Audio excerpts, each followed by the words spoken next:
Alright, to troubleshoot a network, we have many command line utilities including ping, ifconfig, and uh, nslookup.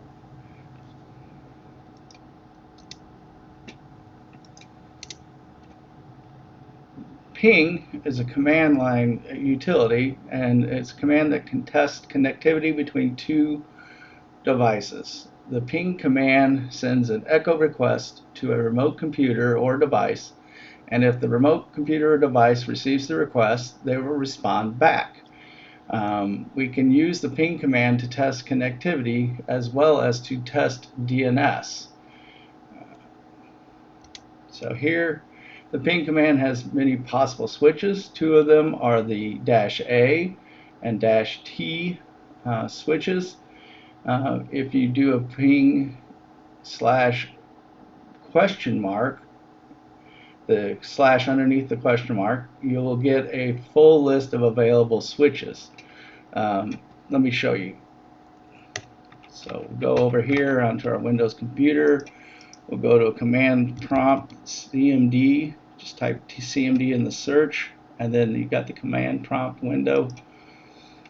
And so then we just type in ping slash question mark, and it gives us all the available commands, not just the ones in our book, right? It just listed a few of the commands, but this shows all of them.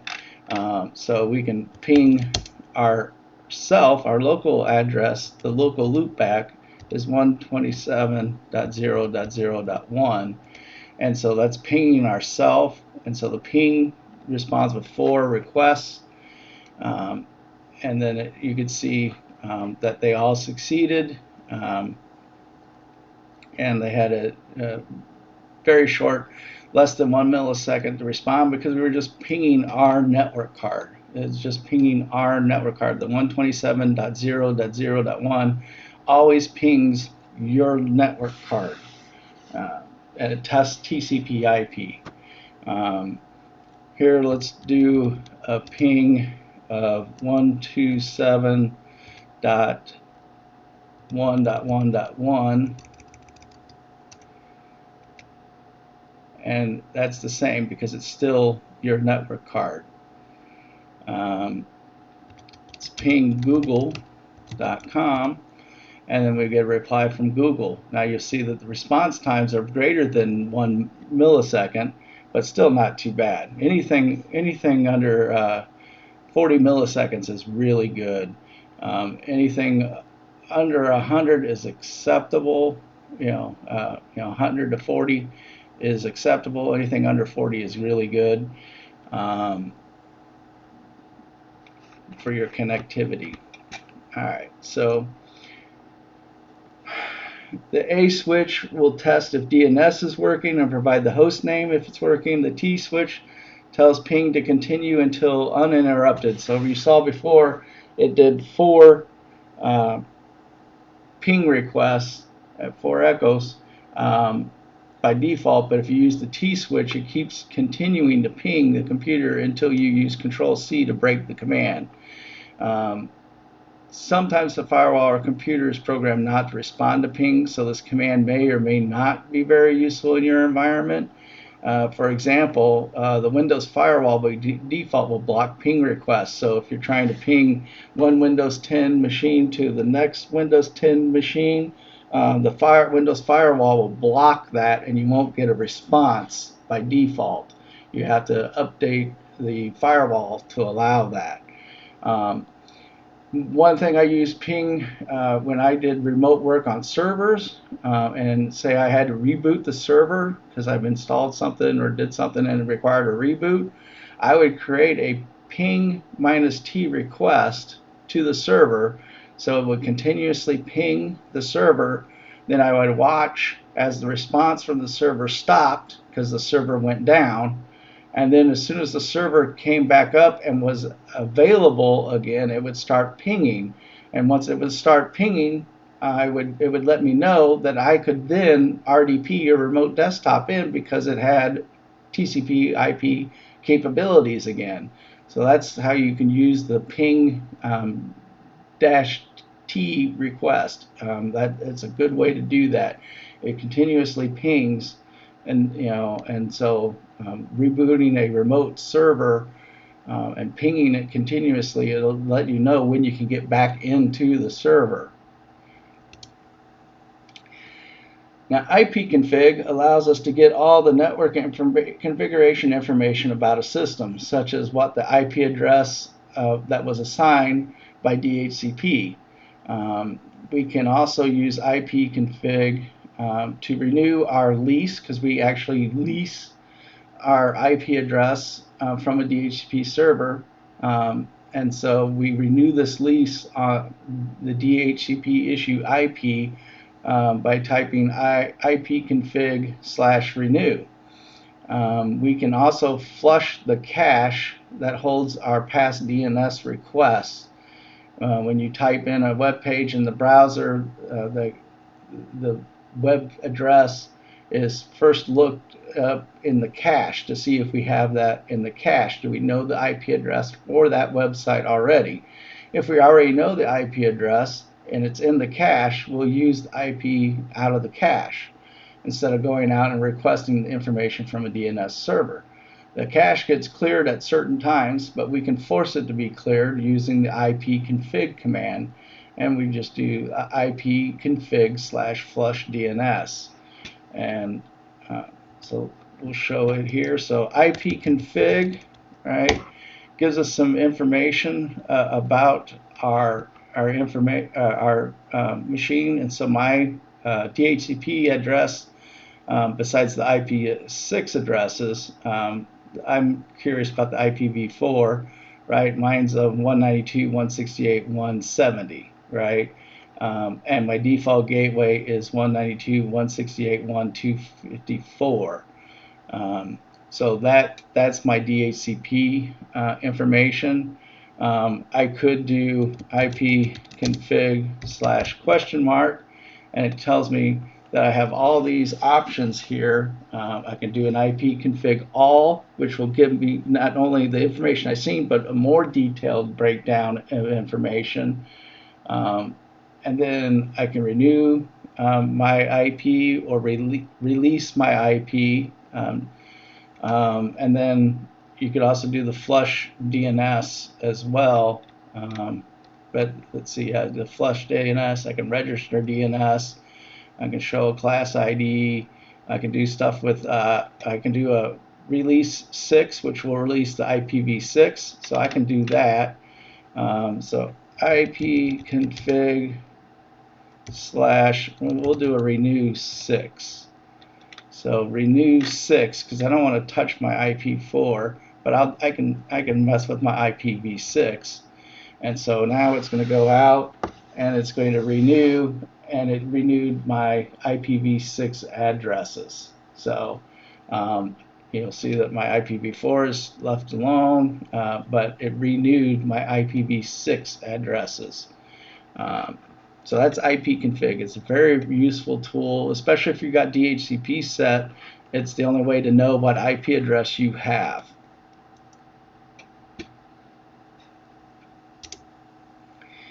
And then here, once again, are the many switches available with ipconfig.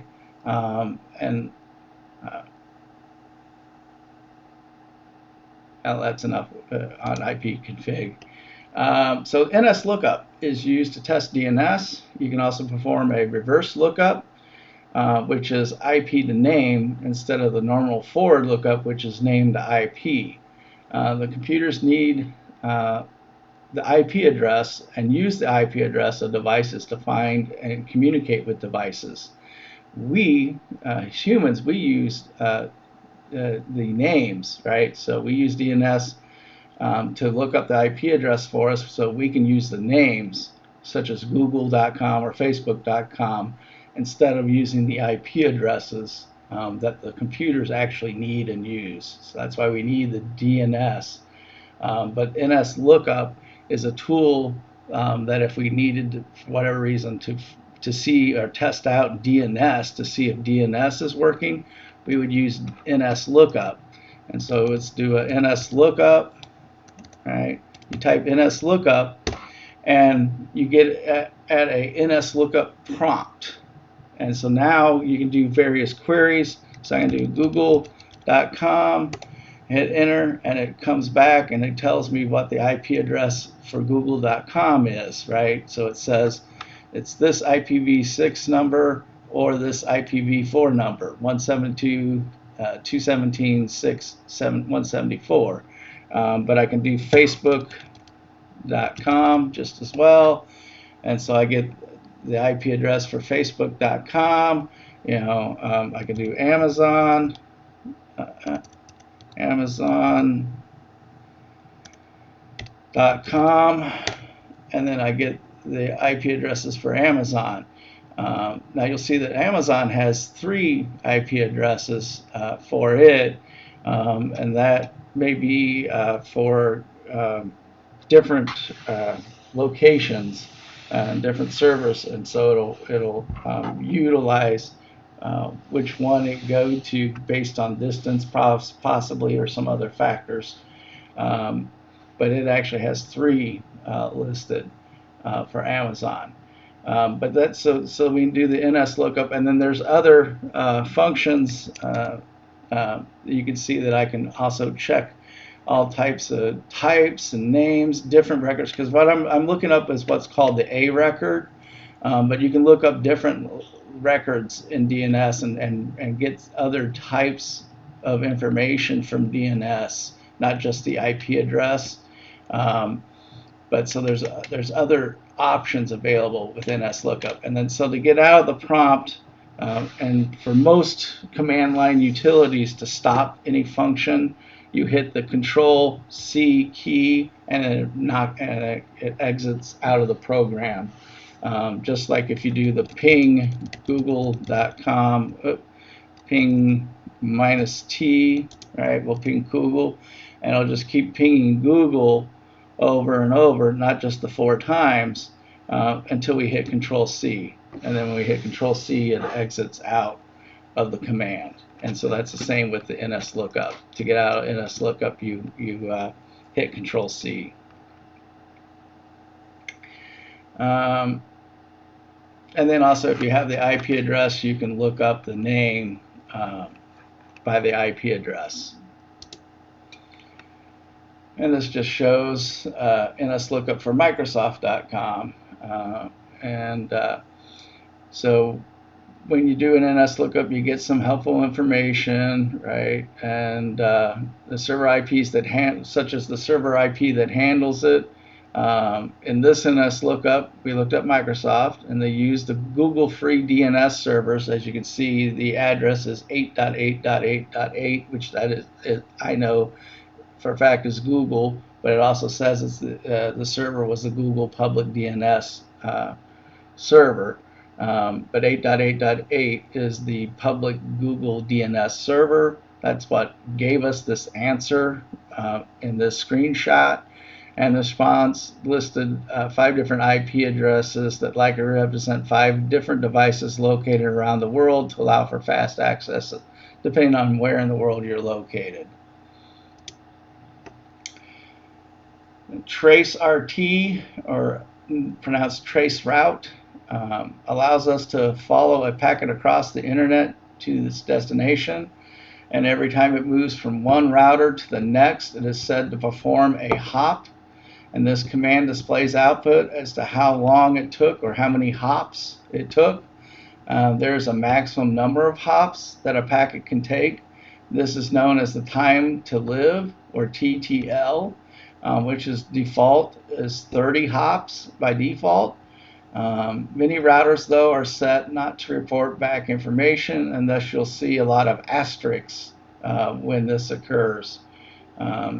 So we'll go ahead and let's do a trace route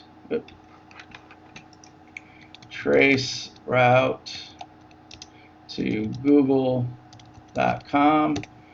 And so it's going through different routers, right? So the first one was my router.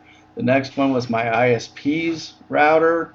And then this next one, I'm getting some asterisks. So whoever set it up doesn't want me to know who they are, and doesn't respond to this, and then I get into the next router, and then the next router, and at the next router here, and let's see how many. So right now I'm at 6 hops away from Google, 7 hops.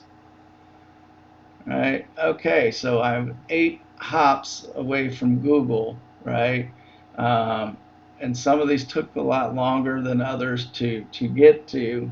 Traceroute is a good utility, but so it just tells me where I'm having it, and so if I like wanted to test a trace route from my computer to a company server, right, a well-known server, I might do a trace route and store that and have it as a baseline. And then if I'm having issues connecting to the server, I could run a trace route while I'm having issues. And then maybe I see that I'm having issues and it stops or something, somewhere, or it goes, way long, maybe, 100 of milliseconds or 200 milliseconds on, say, this 12.255.10.108, and then maybe, I can do something about this or figure out what's going on or why there's an issue, right? Because now I know where it's happening, right? I can do a lookup, see who this is, see if there's something that's going on. You never know. But that's a trace route. It just shows you how many, and it only shows you routers. So those are all the routers, right? I had to go through 8 routers, including my own home network router, which is the first one. I had to go to my home router first, my gateway, and then went to the ISP, and then finally it went to what it looks like a Dallas-Fort Worth router. So some location here in Dallas-Fort Worth that houses the Google server that I finally got to, the network for Google, at least for me. And here's an example of traceroute going to Cengage, our book publisher, right? The net command has many options, all of which are useful, but we will only discuss 2 of them. First one is net use, which allows us to map a network drive from the command line. And then the second one is net users, which allows us to manage user accounts from the command line. Once again, we can do a net space / question mark to see all available options, and then select a few and do a / question mark for them. So let's see here. So we can do a net / question mark, and so we have net accounts, net computers, net config, net continue, net group, net start, net stop, net use, and net user. So we're only talking about these last 2 here, net use and net user. But we can do a net account and then a / question mark. Accounts, sorry.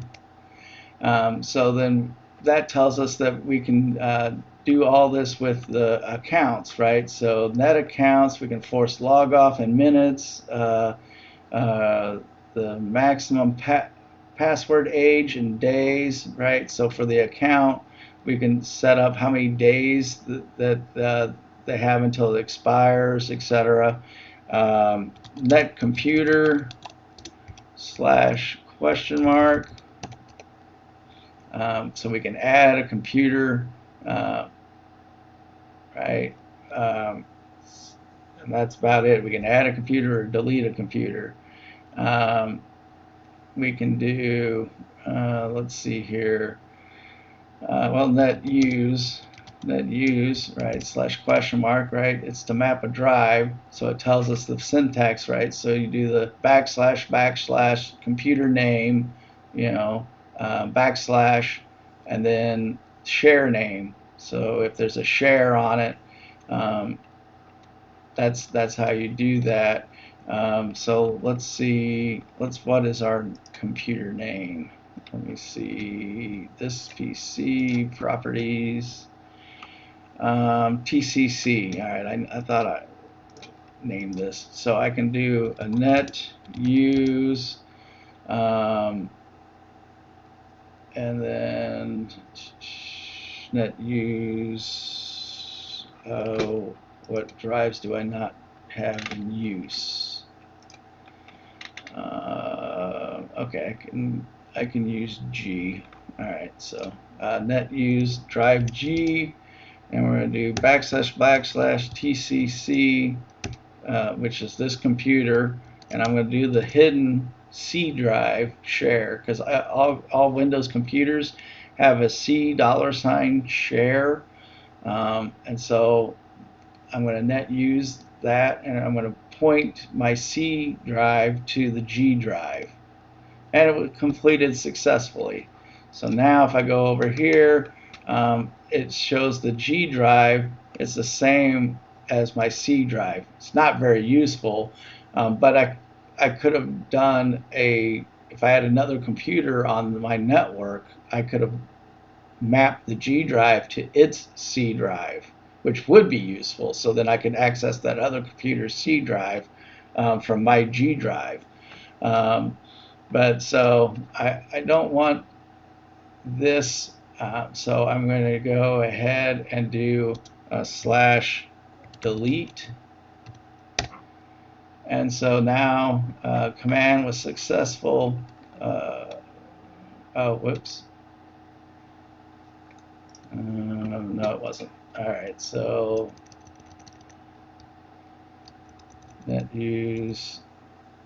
So I want to do net use G /delete. Okay, so that, yeah, I was complaining because I had the computer name and share, so I was telling it to map the drive even though it was already mapped. So I just wanted to say delete G. So now my G drive is gone. So that's the net use command. And then of course you got the net user. Net user. And so with the net user command, you can manage the passwords, right? So you can type in the net user space, the username, and then the password, right? So you can add the password or delete the user, or gives times, so you can set times that the user can log in, or deactivate, right? So you can activate or deactivate a user account. I don't have any test user accounts on this, so I'm going to leave that alone. But so you can use this, with the accounts, all the others, the start commands, all those other net commands have some great uses and very helpful.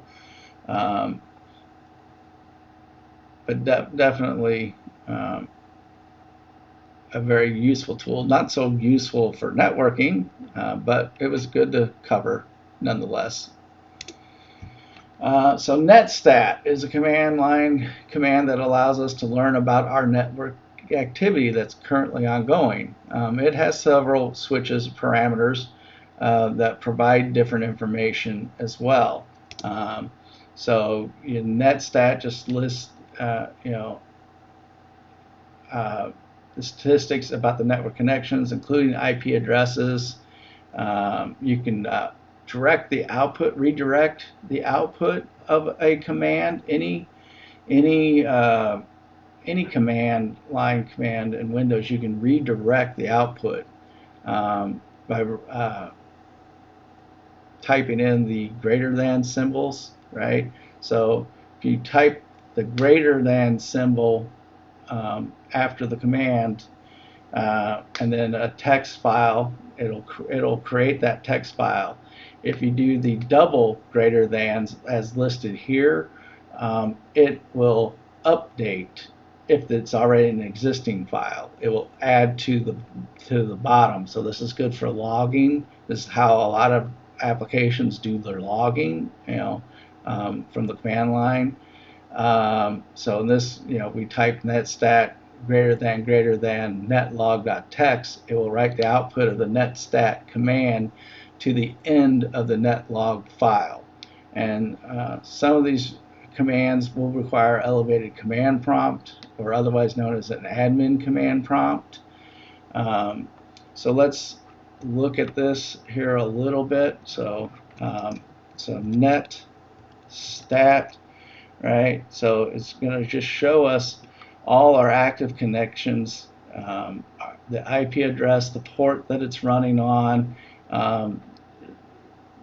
where it's connected to, right? And I actually do have some connections to TCC and YouTube right now. So those are going to show up. So right here's one to TCCD, right? It's established. It's HTTPS. It's running on port 53,302 and also the 53,944. So I can see all these connections that are going on my computer. And so finally it finished all of them, but you can see the addresses and the ports that they're running on and where they're connecting to, right? So this is a good way, if you think you're being hacked or whatever, you can check and see, are any of these connections none that you established, or are they what you expect to see, things like that. Now, as far as redirection, I'm not going to use, you see that the netstat command takes a long time to run, but so I'm going to do the ping command. So let me go to my desktop, change to desktop.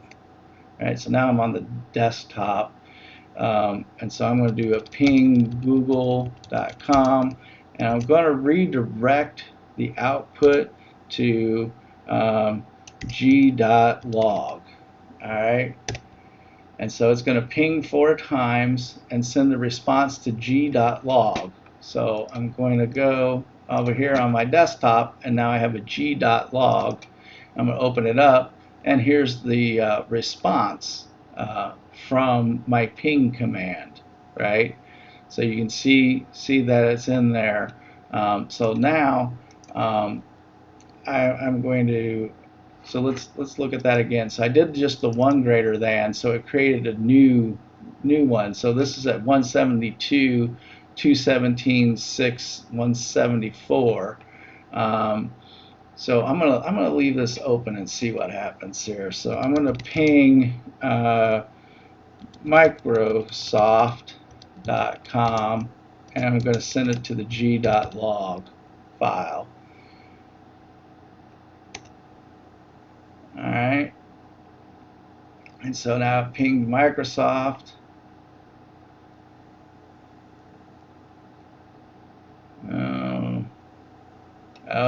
It's having a problem writing because I have this open. So I'm going to close this, and now it's done. So now I was able to finish. Actually it timed out, so that's why it was taking so long. But you can see that we're pinging Microsoft, and so it overwrote the Google information. But now I'm going to ping Google again, but I'm going to do greater than, and go to the glog. And so now if I open it up, I've got the Microsoft information, but then now I've got the Google information below it. So it wrote after it because I did the greater than. It tells it to append to the file, not overwrite it. So once again now, so if I do, let's do Amazon, Amazon.com, and then just greater than g.log. And so I'm just doing Amazon, and then now it's done. And if I open it up, it just has Amazon. It overwrote it, right? So Greater than just redirects and overwrites or creates a new file or overwrites. The greater than with two of them will append and edit or add to the bottom of the file. It won't delete the file. And that is our chapter 7. See you in our next chapter.